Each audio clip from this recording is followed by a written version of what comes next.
శ్రీరంగం గుళ్ళో ఒక ఆయన పడుకుని రాత్రి నిద్రపోయాడు పొరపాటున. నిద్రపోతే తెల్లవారుజామున చీకట్లో పూజ చేయడానికి వస్తాట విభీషణుడు.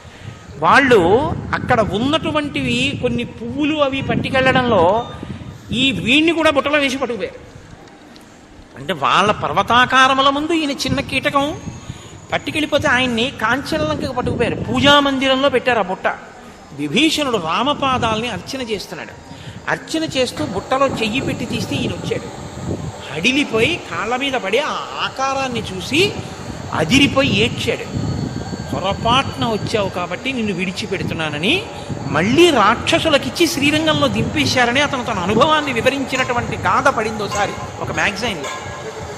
అయితే మన దౌర్భాగ్యం ఏమిటంటే ఇలాంటి వాటికి వేటికి తగినంత ప్రచారం ఉండదు. అక్కర్లేనివి, అనవసరమైనవి, పనికిమాలిన వాళ్ళ మాటలు పెద్ద పెద్ద అక్షరాలతో వేసుకుంటాం.